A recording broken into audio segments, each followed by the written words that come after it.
ne peut mesurer l'importance d'une bonne compréhension du rôle des genres dans l'islam dans une société à majorité musulmane. Que dit exactement le Coran sur la femme? La place de la femme dans la religion serait-elle symbolique de la place de la femme dans notre société?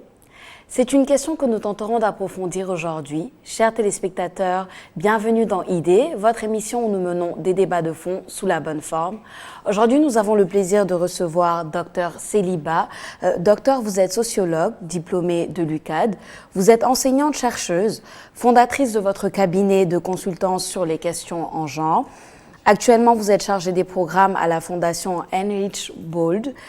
Vous êtes militante et membre du mouvement citoyen. Bonsoir, docteur. Bonsoir, Sophia. Merci d'être là avec nous. Merci de l'invitation. Nous recevons également Imam Amadou Makhtar Kanté. Imam, vous êtes un homme religieux. Vous avez été imam de la mosquée de l'UCAD de 1994 à 2005. Vous êtes actuellement imam de la mosquée du Point E.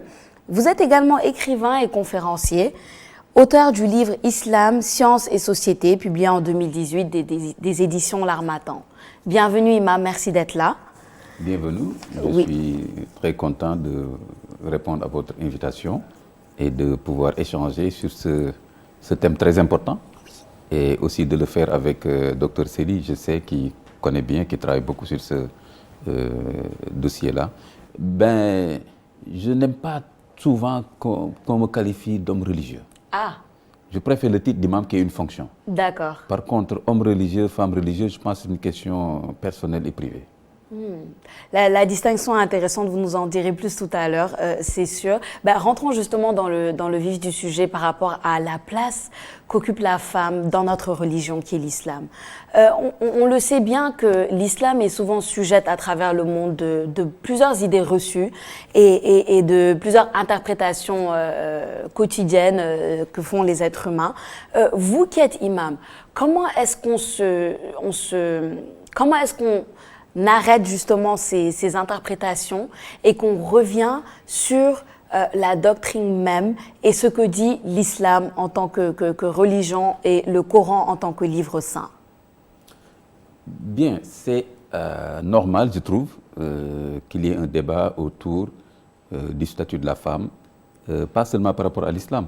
C'est un débat qui se pose par rapport à toutes les religions. Il y a beaucoup de choses qu'on reproche dans la littérature, dans les médias à l'islam et qu'on retrouve dans d'autres religions, mais c'est parce qu'il y a un rapport Occident-Islam qui fait que cette thématique-là, en fait, émerge. Et moi, ça ne me dérange pas que ce débat-là soit posé.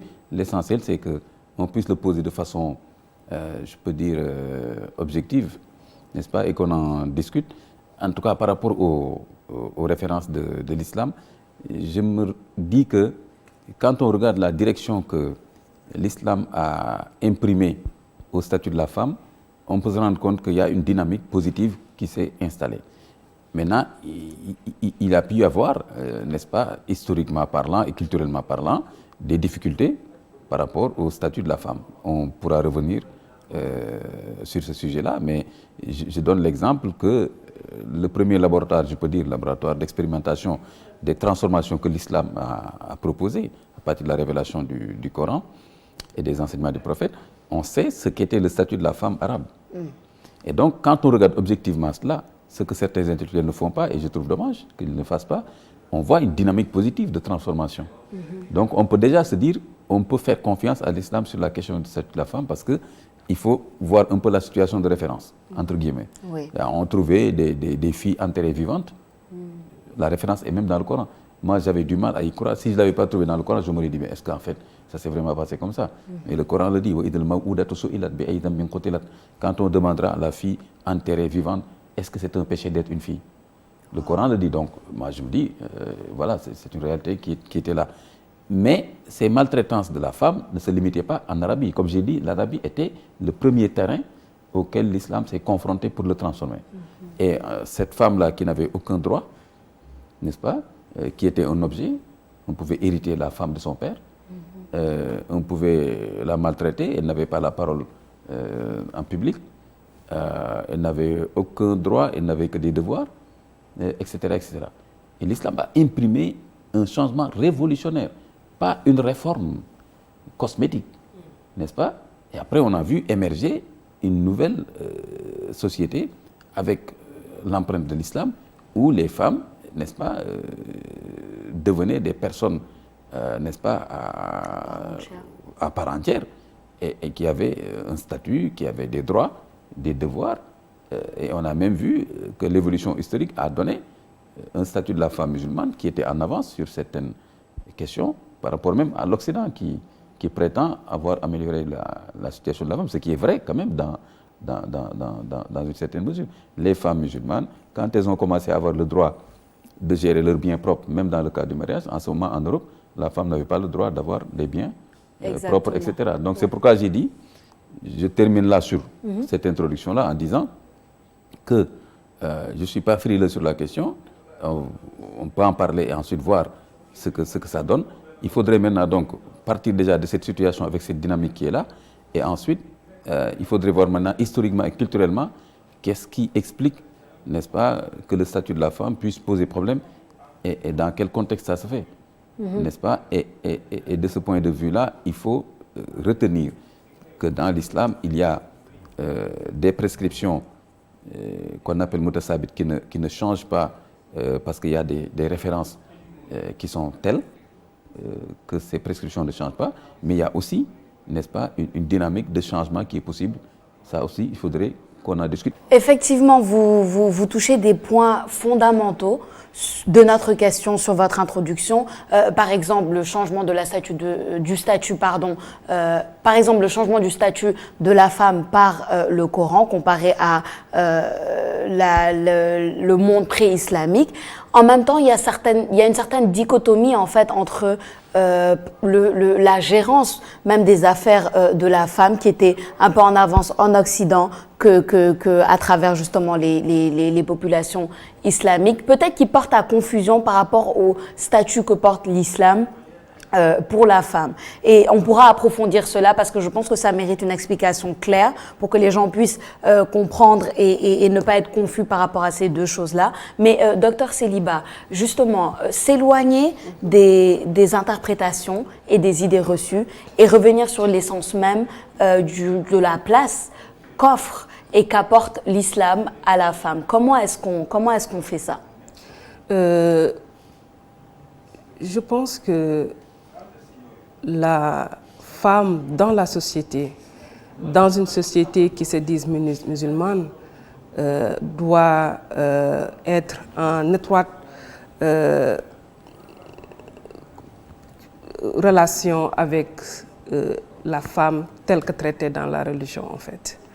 Donc on doit retrouver cette symbiose, on doit vivre cela. Je pense que Imam Kanté, je suis en phase avec lui et je suis très contente de partager ce plateau avec lui. Je pense qu'il y a beaucoup de questions qui aujourd'hui sont posées alors que ces questions étaient réglées depuis dans la société islamique naissante du 7e siècle.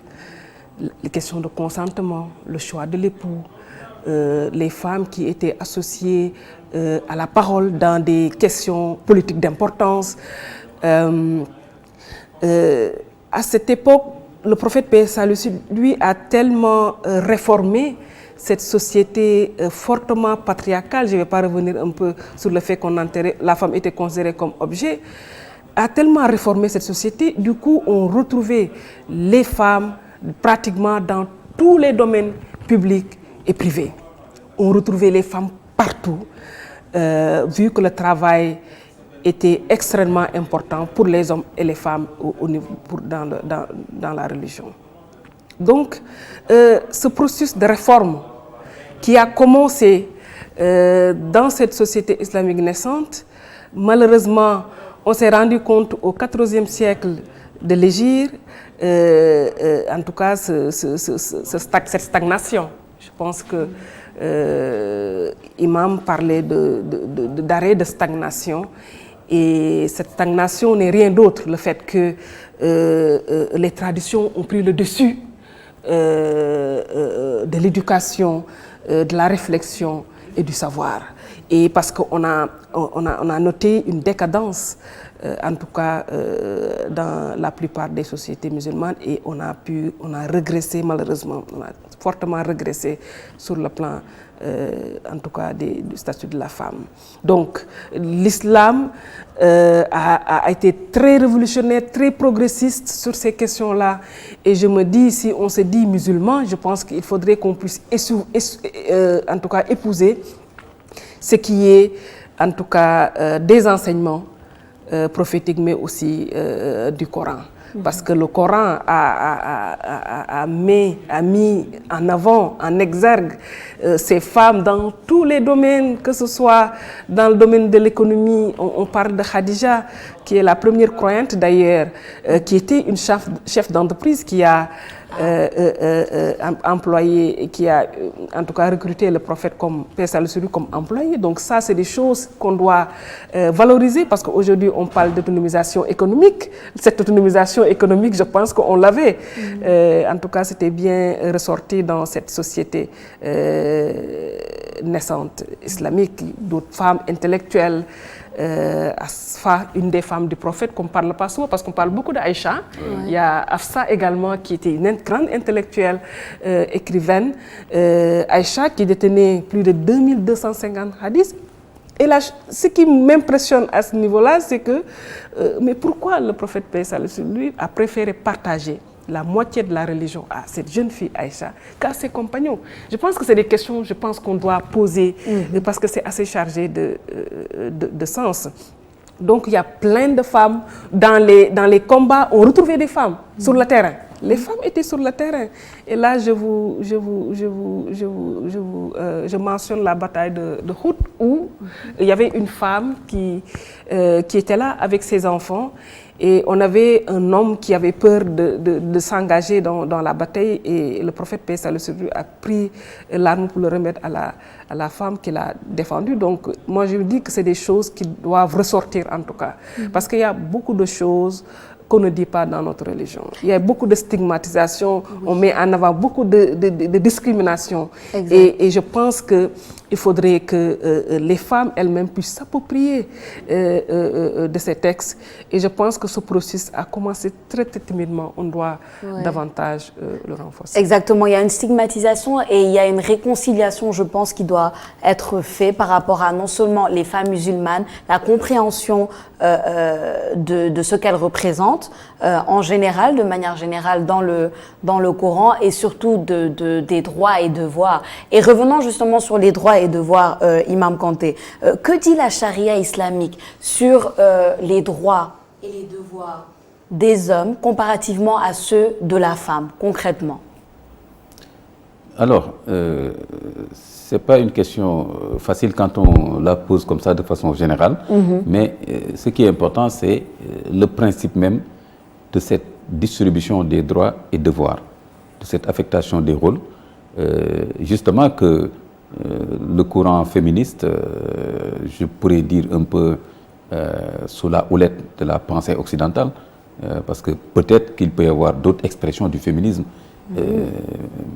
Quant à savoir même le féminisme lui-même repose sur quel socle de pensée, mais en tout cas on voit que ce qui est important ici, c'est le principe même de donner des droits, n'est-ce pas, et de fixer des devoirs aussi bien à l'homme et à la femme. Pour moi, c'est ça le principe d'égalité déjà.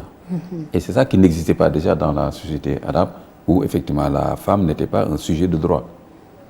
Donc c'est ça même la révolution que l'islam a apporté, pour montrer à la femme que tu es un être humain, intégralement humain, et il y a une égalité, je peux dire, métaphysique ou ontologique, parce que vous provenez de la même âme, n'est-ce pas, que vous êtes doté du même libre arbitre. La femme peut aller au paradis, elle peut aller en enfer, l'homme peut aller au paradis en enfer. On a plusieurs versets, ceux qui feront de bonnes œuvres, hommes ou femmes, Dieu va les rétribuer, etc. Donc, c'est ça qui a mis à l'aise la femme de la société arabe. C'est pourquoi elles sont converties tout de suite à l'islam, en disant ça n'a rien à voir avec ce qu'on vit actuellement. Donc maintenant, après les droits et les devoirs, un principe fondateur dans le Coran, c'est quand il dit « Elles ont des droits équivalents à leurs devoirs. C'est ça des principes, pour moi, qui construisent, n'est-ce pas, la personnalité de la femme musulmane. Et ensuite, maintenant, elle a, n'est-ce pas, des rôles à jouer. Et Dr Célia a cité tout à l'heure, par exemple, la question du consentement au mariage, la question de la gestion libre de ses biens, même dans le mariage, la possibilité qu'elle demande le divorce, le khulu', dans le droit islamique, n'est-ce pas, le droit à l'héritage, même si on considère qu'il y a une polémique, une controverse sur le fait on dit qu'elle a deux un certain pourcentage. Etc. C'est pas, premièrement, c'est pas dans tous les cas que ça arrive. Ça arrive, mais en plus aussi, c'est parce qu'il y a aussi des fonctions qui ont été obligées à l'homme, qui peuvent correspondre aussi à plus de ressources en théorie. Mais de toute façon, cet homme, par exemple, qui a des ressources et qui ne les affecte pas à la prise en charge de sa famille, le droit islamique, n'est-ce pas, va le contraindre à le faire d'une façon ou d'une autre, etc. Donc, cette question posée comme ça, elle a le droit d'accéder à la connaissance comme les hommes. Et du temps du prophète, par exemple, le Coran est plein de réclamations féminines. Il y a beaucoup de versets, quand on parle de sabab al-nuzul, c'est-à-dire les circonstances de la révélation, quand on parle de ça, on y trouve beaucoup de cas où c'est des femmes, on peut dire, qui ont été la source de la révélation, dans le sens où elles ont posé des revendications. Par exemple, quand on va dans la sourate de Qad Sami'a, le Coran dit Qad Sami'a Allahu qawla allati tujadiluka fi zawjiha wa tashtaki ila Allah wallahu yasma'u tahawurakuma. Dieu a entendu cette femme qui se plaignait auprès de toi, c'est-à-dire le prophète. Dieu a entendu pourquoi elle se plaignait, et Dieu maintenant a prescrit de faire tel. Parce qu'il y a un monsieur qui était en colère contre sa femme, et il lui a dit, je te considère comme ma mère. C'est-à-dire qu'on ne va plus partager le même lit.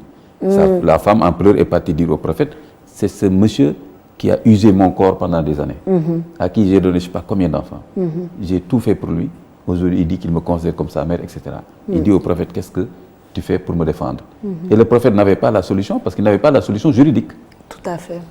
Et donc Dieu a envoyé, on dit, un verset est venu pour dire que Dieu a entendu cette plainte de la femme et donne la réponse juridique. Il dit que c'est interdit pour un homme de dire ce genre de choses à la femme. Donc l'intégrité morale de la femme doit être préservée. Il ne faut pas dire n'importe quoi parce qu'on est en colère contre sa femme, etc. etc. Donc, il y a eu d'autres cas, par exemple, notre mère Aïcha, quand elle a été calomniée d'adultère, c'est une dizaine de versets qui est venu régler le problème. Il y a des hommes qui ont été calomniés, vilipendés, des versets ne sont pas venus régler le problème. Donc c'est pour ça que certains oulémas, les exégètes disent que, en fait, pourquoi il y a eu tellement d'hommes qui ont été calomniés, etc. Le Coran n'est pas venu régler le problème en particulier, il vient régler. Alors certains oulémas disent justement c'était pour marquer les esprits sur la question de la femme en particulier. Pour dire attention, il ne faut pas qu'elle soit vulnérable par rapport à la calomnie, etc. Donc vous voyez comment Dieu a réglé cette question-là. Et il y a d'autres exemples comme ça. Par exemple, les femmes sont venues se plaindre au niveau du prophète en lui disant, mais écoute, nous, on est bousculés par les hommes à la mosquée, et quand tu fais un sermon, un prêche, nous, on ne parvient même pas à entendre. Le prophète a dit, bon, je ne savais pas, mais puisque c'est comme ça, je vous réserve les mercredis. Et les mercredis, les hommes ne venaient pas à la mosquée après la prière, ils quittaient tous, et le prophète faisait un enseignement pour les femmes. Eh ben, donc, je crois qu'il y a... Je reviens encore pour dire que, sur le principe, la dynamique est toujours là. Maintenant, les adaptations à faire et aussi comment tout cela est manipulé, entre guillemets, dans les sociétés, ça c'est une question qui se pose. Et là, il faudra faire attention, faire la part entre effectivement les références de l'islam, et même dans le cadre des références de l'islam, quelles sont les possibilités d'évolution et d'adaptation, et maintenant en face, qu'est-ce que les sociétés ont fait du statut de la femme, les sociétés qui se prétendent musulmanes. Oui. Oui, tout à fait. Ben, on comprend bien à travers tant d'exemples qu'il y a une certaine protection, que l'islam a apporté une certaine protection à la femme à travers tout ça. Imam Kanté a relevé un point tout à l'heure très important, Dr Seydi, c'était celui du féminisme. Le féminisme comme on l'entend. Est-ce que vous pensez qu'il y a une certaine opposition entre les revendications féministes, comme on l'entend dans le monde moderne, et la place attribuée à la femme dans l'islam? Concernant le féminisme, parce qu'il y a ce qu'on appelle le féminisme islamique, qui n'est pas né de l'Occident, mais qui est né en Iran. C'est des femmes iraniennes qui ont, en tout cas, ouvert cette brèche dans les années 90. Et l'idée, c'est tout simplement mettre en avant la question de l'égalité dans l'islam. Je pense que l'imam a parlé de la question de l'égalité. Les hommes et les femmes sont égaux devant Dieu. Les hommes et les femmes, c'est juste deux paires. C'est une paire. L'un, c'est la moitié de l'autre. Ouais. Donc, du coup, quand on est moitié, on est l'équivalent de l'autre en termes de droits, de responsabilités, d'obligations. C'est mon équivalent. Donc, ce qui est obligatoire chez l'autre est obligatoire également chez moi. Donc, à ce niveau-là, les hommes et les femmes sont égaux devant Dieu, et ce mouvement féministe essaie tout simplement de mettre en avant, parce que l'imam est revenu sur les hommes et les femmes viennent d'une même âme. Oui. D'habitude, qu'est-ce qu'on met en avant? Et il a parlé de manipulation. C'est qu'on nous sort l'idée selon laquelle la femme est née de la côte gauche de l'homme. Et vous savez, toutes les représentations qui tournent autour du fait qu'on a extirpé la femme de la côte gauche de l'homme, je pense que c'est cette représentation qui a bâti aujourd'hui ces sociétés patriarcales. L'homme doit être au centre, la femme doit être à la périphérie. La femme doit exister que pour l'homme. Et le fait d'avancer des idées selon lesquelles les hommes et les femmes viennent d'une même âme, c'est déconstruire tout ce système de dominance. Et c'est extrêmement important, et je pense que c'est à ce niveau-là qu'il faut ouvrir. Et le cœur du féminisme islamique, c'est ça en fait. Comment mettre en avant la question de l'égalité homme-femme au niveau dans nos religions. Il a également parlé de l'héritage, qu'on retrouve que dans certains cas, les femmes peuvent hériter plus que les hommes. J'aimerais que vous approfondissiez un peu cette question-là. On nous dit souvent que la femme est la moitié, l'homme peut avoir deux parts, la femme une part, mais on n'explique pas. C'est juste des bouts qu'on nous donne. Il faut expliquer pourquoi on donnait deux parts et la femme une part, parce que pourquoi ce surplus, c'est que l'homme devait prendre en charge la femme, qu'il soit sœur, épouse, etc. C'est ce qui justifie ces deux parts.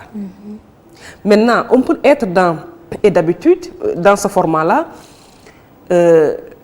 l'homme et la femme doivent appartenir à une même famille, c'est-à-dire doivent être issus d'un même père et d'une même mère. Le plus souvent, on a ce type de cas. On a d'autres cas où la femme peut avoir plus que l'homme. Tout dépend de la relation avec le défunt, la défunte. Ouais. Donc, la femme peut avoir plus. Dans certains cas, l'homme peut avoir plus. Dans d'autres cas, ils peuvent avoir les mêmes parts. Tout dépend de la relation. D'accord, d'accord. Donc, je pense que c'est des choses qu'il faudrait davantage dépoussiérer et mettre en avant, parce que la question du féminisme, c'est rien d'autre qu'un système politique qui veut instaurer la question de l'égalité. Et l'égalité, ce n'est rien d'autre l'égalité sur le plan des droits, des responsabilités et des opportunités. Et je pense que notre religion a donné en tout cas ses moyens à l'homme et la femme. Avant l'émission, je me suis dit qu'il faut que je parle de Hajara. Oui. Hajara qui a fondé la Mecque. Là aussi, il faut le dire. C'est elle qui a fondé la Mecque. C'est une femme qui a fondé la Mecque. Il faut qu'on le dise. C'est dit, hein? Mais beaucoup de gens l'ignorent. Si vous l'avez appris, c'est parce que c'est dit. Oui, mais beaucoup de gens l'ignorent, bizarrement. Moi, j'aimerais bien que la masse... Tout comme le fait de l'héritage. J'aimerais bien que la masse sache... Il y a beaucoup de personnes qui savent. Je me dis que ça n'a pas été caché par les auteurs musulmans. Exactement. Parce qu'on le trouve dans la littérature. Oui, mais en termes de diffusion, je pense qu'il y a un travail aussi à se faire. À faire, oui. Il y a ce travail à faire. Et je pense qu'en termes de commandement aujourd'hui, quand je prends Safar Marwa, c'est à cause de Hajara. Pour récompenser Hajara, qu'on fait aujourd'hui de Safar Marwa est inscrit dans les commandements. L'eau de Zamzam aussi, c'est à cause d'elle. Cette eau bénie. Donc, on peut dire beaucoup de choses sur cette femme. Et je me dis, le fait de parler de l'histoire de certaines femmes, en tout cas, qui ont joué un rôle extraordinaire et qui ont été récompensées dans le Coran, c'est important pour la masse, pour les femmes, pour la femme en tout cas qui se trouve au fin fond, qui n'a pas été à l'école, parce qu'il y a beaucoup de femmes aujourd'hui qui subissent la discrimination, l'injustice au nom de la religion. Oui. Oui. Ça, il faut le dire. Oui. Au nom de la religion. Et je pense que c'est extrêmement important, ne serait-ce pour libérer ces femmes qui n'ont pas été à l'école, qui n'ont pas appris le Coran, la religion, ne serait-ce les libérer. D'approfondir. Pour leur permettre de dire que... Parce que, à la longue, certaines femmes peuvent se dire que mais cette religion, c'est uniquement de l'injustice. Et être dégoûté, finalement. Oui. Être dégoûté. Oui, et c'est pour ça que je parlais de réconciliation nécessaire, parce que je pense que la mauvaise compréhension, c'est comme vous dites, Imam, les choses n'ont pas été cachées, les choses sont là, mais je pense que l'interprétation, qui souvent peut être mauvaise, fait que on remarque un certain même rejet de notre propre religion par certaines personnes qui viennent de cette religion à cause de cette mauvaise interprétation, ne comprenant pas pourquoi, par exemple, elles doivent être opprimées, alors que l'islam n'a jamais opprimé la femme, logiquement. A plus libéré. Oui. Elle a libéré la femme. Et je ouais. pense que ce message libérateur, on doit le retrouver aujourd'hui davantage dans les radios, dans les télés, parce que la question de l'égalité, encore une fois, l'égalité, c'est l'égalité en droit, responsabilité, opportunité. Et on a vu que les pays qui travaillent pour mettre les hommes et les femmes au même pied d'égalité dans les secteurs d'activité économique, on a vu que leur croissance augmentait. Aujourd'hui, des projections sont faites au niveau mondial. Et on a des projections, on a montré que dans les projections, si on travaillait, si on arrivait au niveau mondial à mettre les hommes et les femmes au même pied dans tous les secteurs d'activité, la croissance mondiale allait augmenter de 26%. Donc, cette question d'égalité, ce n'est pas seulement une idéologie, un truc de passion, mais c'est fortement lié aux questions de développement, à la question de la croissance. Exactement.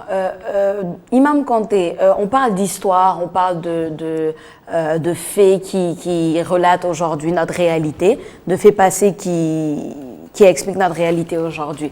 Lorsqu'il faut faire en fait la différence, et là parlant spécifiquement du Sénégal, lorsqu'il faut faire la différence entre culture et religion, et souvent beaucoup de personnes font l'amalgame entre leur culture et la religion, et comme vous le dites, l'oppression au nom de la religion, alors que ça n'a rien de religieux, et souvent c'est culturel.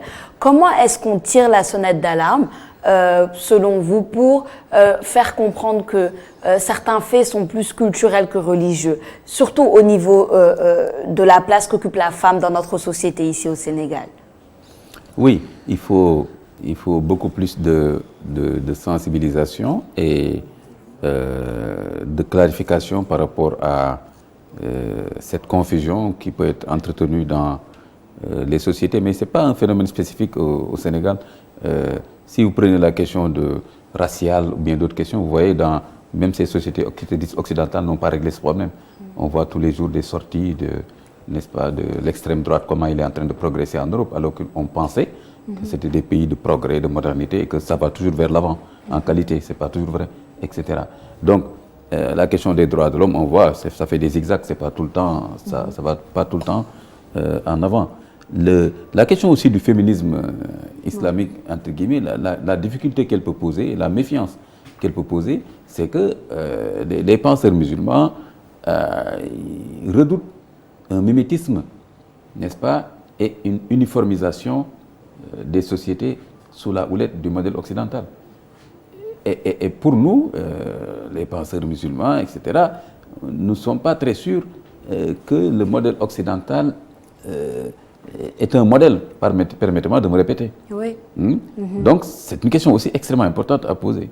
Par exemple, quand Dr Sely parle tout de suite de croissance, ça me fait tiquer un peu, parce que j'ai dit, je ne suis pas très sûr que l'indicateur de croissance soit le bon indicateur forcément, même si c'est vrai que quand la démographie augmente, etc., on a besoin de création de richesses. Mais aujourd'hui, on sait que tout le monde est en train d'avoir des réserves un peu sur la nature même de la croissance, n'est-ce pas, qui met au second plan la qualité de vie. Aujourd'hui, les gens sont en train de se dire que non, tous ces trucs de PNB, etc., là, ne sont pas de bons indicateurs parce que la dimension humaine est laissée en rade. Oui, tout à fait. Et par exemple, aujourd'hui, la famille, n'est-ce pas, et le parent pauvre de beaucoup de politiques, il y a beaucoup de richesses, beaucoup d'argent, mais qu'est-ce qui se passe maintenant au niveau des enfants, de la famille? Et quand nous, on observe les évolutions en Occident, on ne peut pas être tranquille. Ouais. Si moi j'observe ce qui se passe en Occident, mariage pour tous, j'observe les femmes qui disent maintenant, j'observe le mouvement LGBT, Ouais. j'observe, n'est-ce pas, les femmes qui disent maintenant nous ne voulons plus d'enfants. J'observe le vieillissement de la population occidentale. Et d'ailleurs, c'est en lien avec les nombreux morts liés au Covid. Tout à fait. C'est lié à ça. Oui. Pourquoi est-ce qu'il y a beaucoup de morts? C'est parce qu'il y a beaucoup de personnes... Une population plus vieillissante. Plus vieillissante. Donc, alors, on peut se rendre compte de ça. Et aussi, le niveau de développement technique et de consommation fait que la femme ne veut plus avoir une fonction de maternité. En Europe, actuellement, une femme qui a un enfant, 2 enfants, elle se dit, je suis déjà très courageuse. Alors, on va perdre en termes de démographie, en termes de vieillissement de la population, et on va sombrer dans une société de consommation exubérante. Ce progrès meurtrier-là, qui est critiqué aujourd'hui par même des penseurs occidentaux. Donc là aussi, on peut comprendre pourquoi il peut y avoir des réserves des oulémas en se disant, d'accord, nous devons travailler dans le sens de donner à la femme son véritable statut par rapport aux références, n'est-ce pas? Mais en même temps, nous ne voulons pas forcément aller dans le sens de ces sociétés occidentales. Est-ce que aussi les féministes, par exemple aujourd'hui les féministes, aussi disposent d'un discours qui fait suffisamment la part entre le mimétisme et les vraies questions d'égalité qui se posent pour la femme musulmane. Ouais. Et on voit la même question, par exemple, regardez pour nos sociétés, par exemple, les castes. Regardez par exemple les castes. L'islam ne reconnaît pas les castes. Mais regardez encore dans nos sociétés, il y a cette question qui se pose encore. Ouais. Donc, il faudrait faire attention à ça. Mais donc, nous, en tout cas, moi, je fais partie des penseurs musulmans qui s'intéressent à toutes ces questions contemporaines. Mais je reste aussi prudent sur une certaine dynamique qui nous demande d'évoluer vers un modèle qui serait le modèle de la femme occidentale en Occident. Oui, tout à fait. Le modèle de la femme occidentale en Occident. Docteur Seydi, est-ce que vous pensez qu'il y a un problème au niveau de l'image qui veut être calquée et les réalités n'étant pas les mêmes? Par exemple, si on reste sur le sujet du féminisme, le féminisme à l'occidental calqué à l'Afrique qui n'est pas... On n'a pas les mêmes réalités, ce ne sont pas les mêmes combats qui sont menés. Comment est-ce que vous voyez ce problème-là? Je pense que le type de féminisme qu'on promouvoit, c'est un féminisme domestiqué, c'est pas calqué, c'est pas le féminisme de l'Occident. Moi, je m'identifie beaucoup plus sur le féminisme islamique, en fait, et j'ai donné les raisons. Aujourd'hui, on parle de modèle occidental. Moi, je me réfère pas globalement, même si dans ce qui se passe en Occident m'intéresse parce qu'on est dans l'ère de la mondialisation, mais je ne suis pas aveuglément et je ne recopie pas en tout cas toutes choses qui viennent de l'Occident, même si je prends certains éléments. Oui. Parce que pour moi, dans ce contexte, on est des êtres hybrides. On est des êtres hybrides en fait. Quand je prends aujourd'hui le Sénégalais, c'est un Sénégalais qui a connu la culture arabe. C'est un Sénégalais qui a connu la colonisation. C'est le Sénégalais qui a eu avant tout cela ses traditions. C'est le Sénégalais aujourd'hui qui est ouvert au reste du monde et qui essaie, parce que le type de Sénégalais, moi en tout cas, que je veux, c'est un Sénégalais qui est enraciné dans ses traditions, et même dans ses traditions, c'est pas n'importe quelle tradition que cette personne va gober, parce que tout n'est pas rose dans nos traditions, mais aussi il y a des bonnes choses qui se passent de l'autre côté. Et moi, je prends. Et pour me forger une personne qui pourrait être en phase avec l'évolution du monde. Je ne dis pas que le modèle occidental, c'est un modèle de référence. Aujourd'hui, les mouvements féministes peinent à avoir plus de place dans ce modèle économique occidental parce qu'ils sont combattus. Tout à fait. Donc moi, je ne dis pas que le féminisme, fortement, c'est le modèle économique occidental. Et quand je parle de croissance, aujourd'hui, quand vous prenez les pays comme la Nouvelle-Zélande, beaucoup de pays scandinaves, Seychelles, île Maurice, c'est des sociétés aujourd'hui qui sont en train de forger un type de modèle économique, mais aussi social. Il y a l'aspect social qui vient. Je ne parle pas seulement d'économique, parce que peut-être la pensée de l'imam, c'est une société qui s'enferme dans l'aspect économique tout court. Mais moi, c'est le développement socio-économique, en fait, qui prend et qui met en avant l'être humain. C'est-à-dire, l'économie est là, mais ruisselle. Cette économie qui ruisselle, qui permet en tout cas aux différentes couches sociales d'en bénéficier. Aujourd'hui, quand je prends le modèle allemand, il y a beaucoup d'Allemands qui profitent aujourd'hui de l'économie allemande. Et pour moi, c'est des types d'économie aujourd'hui qu'on doit s'inspirer pour voir comment pouvoir l'adapter au niveau du Sénégal. Donc, encore une fois, le féminisme dont je parle ici, ce n'est pas un type de féminisme qu'on a. C'est comme l'islam d'ailleurs. Quand je prends l'islam aujourd'hui, on n'a pas le même type d'islam, imam. L'islam qui se passe au Maroc est différent de l'islam au Sénégal, est différent de l'islam en Arabie Saoudite. Déjà, sur certaines questions comme la polygamie, on va y revenir d'ailleurs. Ça change. Aujourd'hui, il y a certains pays musulmans qui ont réformé, qui ont encadré, d'autres ont dit non, parce que vous voyez un peu. Et pourtant, on était tous des pays musulmans. Vous voyez un peu, c'est exactement avec le féminisme, qui est une voie, une idéologie politique. C'est exactement le féminisme qui se passe en France, aux États-Unis, où il y a tout ce qui est LGBTI, etc. Ce n'est pas le type de féminisme qu'on est en train de prôner au Sénégal. C'est ça ce que je veux dire, en fait. Imam, vous vouliez intervenir. J'en profite pour vous poser une question dans votre intervention. Est-ce que vous croyez, par rapport à ce que célibat, à l'existence d'un islam noir qui serait adapté plus à nous, nos réalités, ou qu'est-ce que vous en pensez? Non, en fait, je voulais juste rebondir sur, pour dire cette affaire de développement économique, etc. Il faut aussi se dire une chose, c'est que c'est en train, effectivement, d'étouffer une bonne partie de ce qui devait revenir à l'humain et au social. Aujourd'hui, par exemple, le modèle libéral ou bien néolibéral d'économie fait que aujourd'hui, la femme, en fait, en Occident, elle est sous pression de la production. Elle n'a même plus le temps, je peux dire aujourd'hui, de fonder une famille stable, tellement elle est sous pression du travail, tel que proposé par l'économie libérale. Et cette concurrence inouïe et folle, et cette compétition, aujourd'hui, la femme, on lui demande d'être compétitive, de courir rapidement pour produire, etc. Et de ce point de vue-là, pas seulement l'islam, d'autres sociétés résistent un peu à ça en disant non, nous on voudrait une femme qui ait beaucoup plus de temps pour la famille, pour les enfants, etc. Et maintenant, en Occident, la femme va se dire, mais non, pourquoi est-ce que moi je dois rester à la maison, m'occuper d'enfants, etc. Donc il remet en cause cette fonction qu'en l'islam, par exemple, qu'on trouve une fonction extrêmement valorisante et importante.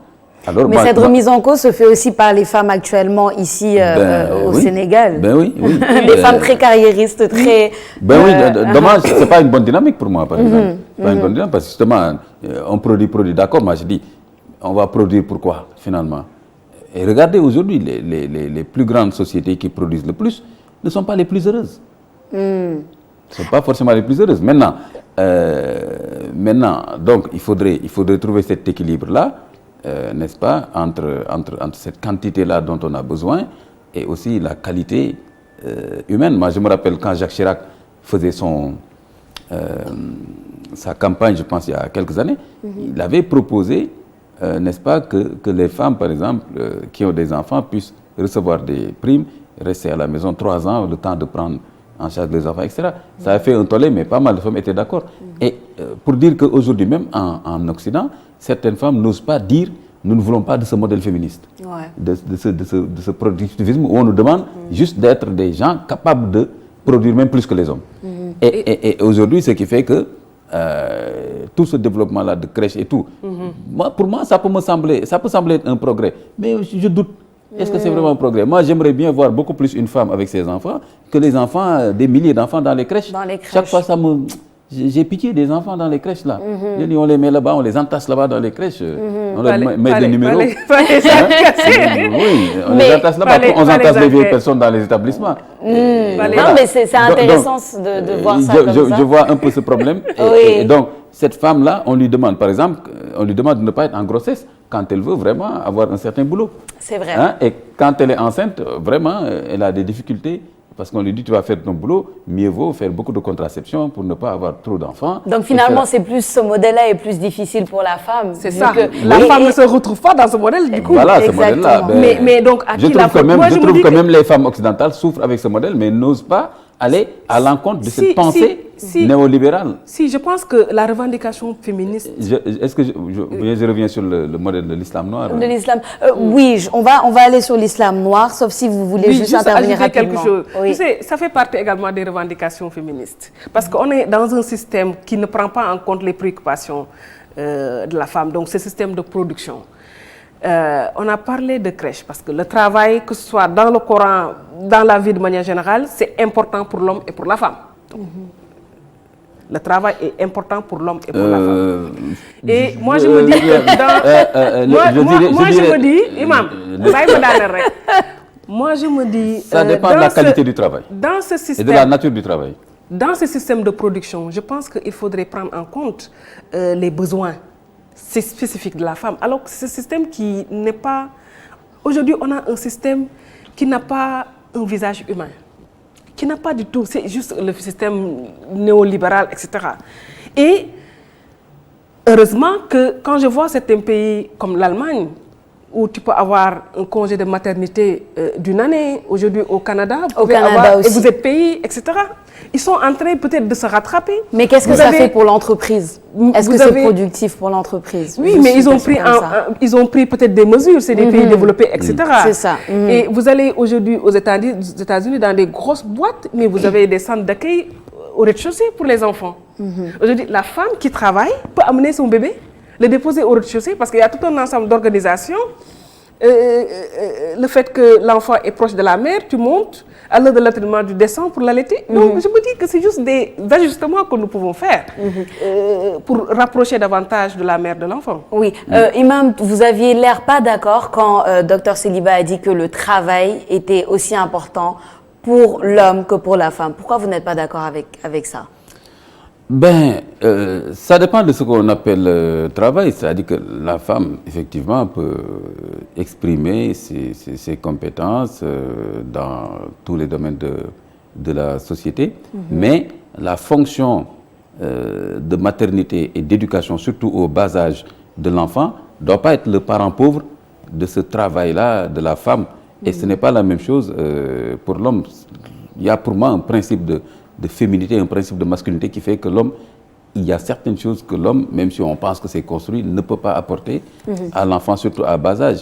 Donc, il faudrait beaucoup plus de présence de maman. Et on se rend compte de plus en plus que même les hommes sont en train de perdre leur rôle au niveau de la famille. On va vers une société sans père en Occident, avec ces trucs-là de procréation médicalement assistée.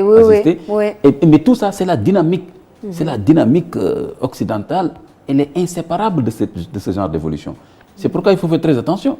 Parce que dès qu'on accepte cette pensée, cette façon de penser le statut de la femme actuellement, bon, si Céline me dit que non, nous ne sommes pas là pour recopier ce modèle, ben ça me rassure. Oui. Ce n'est pas le même discours que j'ai entendu il y a 10 ans au Sénégal, avec les premiers féministes, par exemple.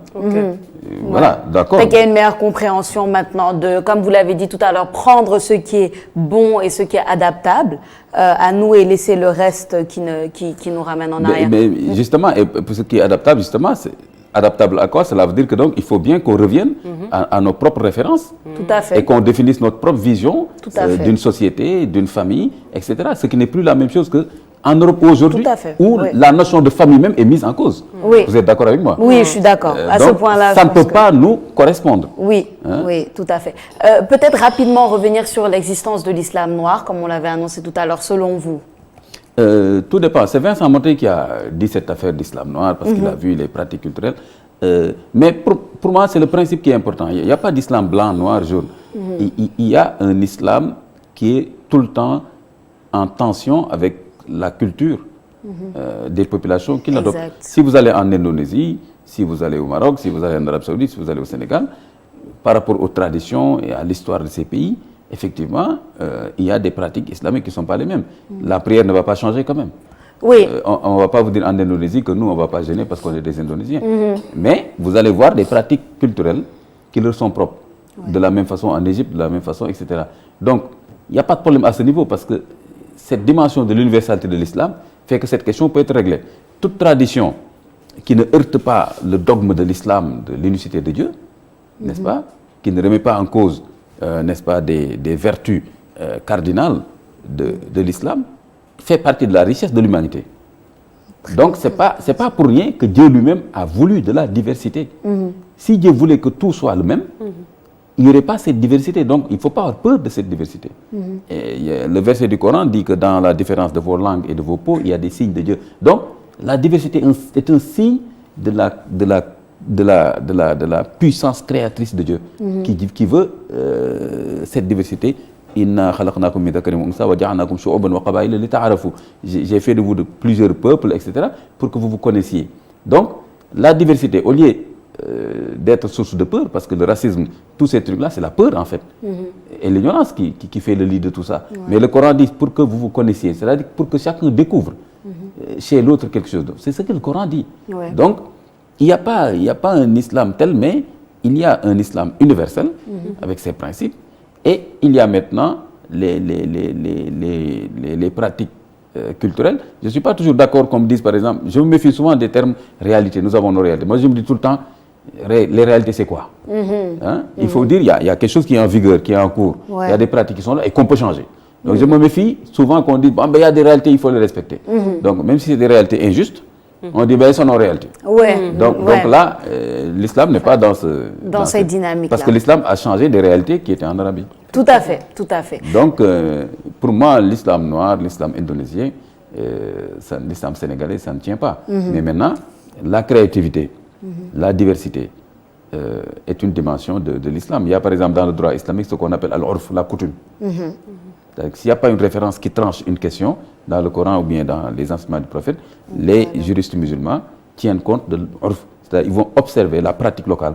Si cette pratique locale convient et convenant par rapport aux principes de l'islam, de justice, etc., on adopte cette pratique locale. Très intéressant. Tellement passionnant comme débat, tellement intéressant et tellement de choses à dire, mais on en arrive à la fin de cette émission. J'aimerais terminer en vous posant à chacun des questions bien précises et singulières à vous deux. Déjà en commençant par vous, Dr Seyli, est-ce que vous vous définissez comme féministe africaine? Je me définis comme féministe, un féminisme que j'adapte parce que les combats féministes dépendent des contextes. Le combat féministe sénégalais est différent du combat féministe américain, français, etc. Donc, le combat, ça se définit par rapport aux problèmes, au contexte actuel, au contexte du pays, etc. Donc, je me définis comme féministe, mais plus musulmane.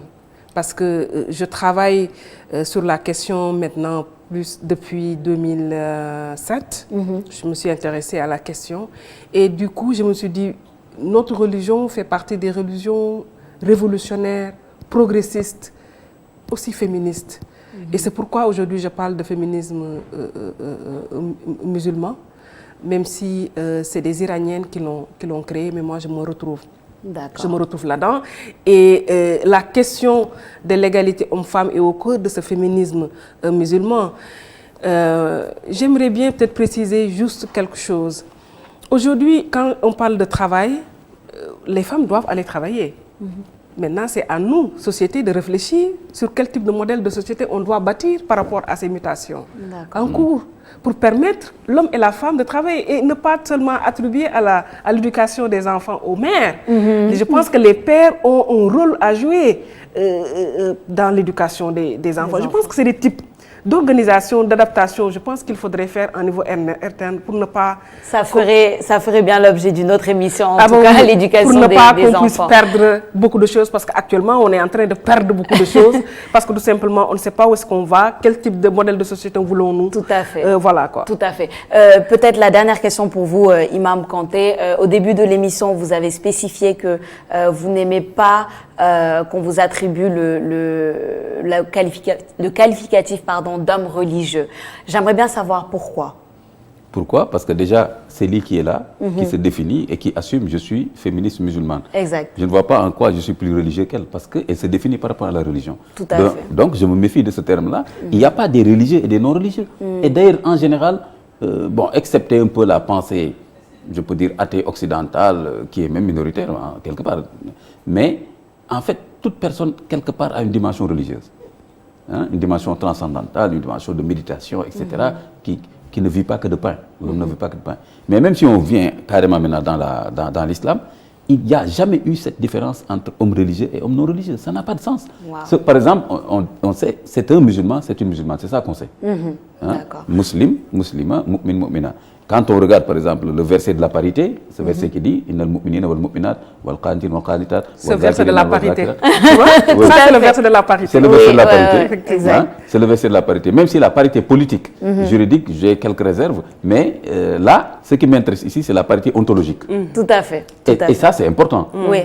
Parce que là, il attribue des vertus spirituelles et morales en même temps aux hommes et aux femmes. Donc, on ne peut plus parler d'infantilisation des femmes, n'est-ce pas? Et là, par exemple, vous voyez, il n'y a pas des religieux et des non-religieux dans l'islam. Parce que simplement, la foi, elle est d'abord individuelle, elle est dans le cœur. Ouais. Et maintenant, moi, j'ai une fonction d'imam. Mais ce serait grave pour moi de penser que je suis plus religieux que le maçon qui est en train de faire son travail ici dehors simplement parce qu'il n'est pas imam. Exactement. Peut-être qu'il crée Dieu plus que moi. Ouais. Peut-être qu'il est en train de nourrir son père, sa mère, ses enfants plus que moi, etc. Donc, je préfère les fonctions. Oui, les fonctions plutôt qu'à la généralisation. Voilà. Ouais, je pense que c'est une spécification importante à faire. Je vous remercie encore une fois tous les deux pour ce riche débat. Chers téléspectateurs de ITV, vous avez suivi votre émission Idées où nous menons des débats de fond sous la bonne forme. Je suis Sophia Ba et on vous donne rendez-vous prochainement sur ITV.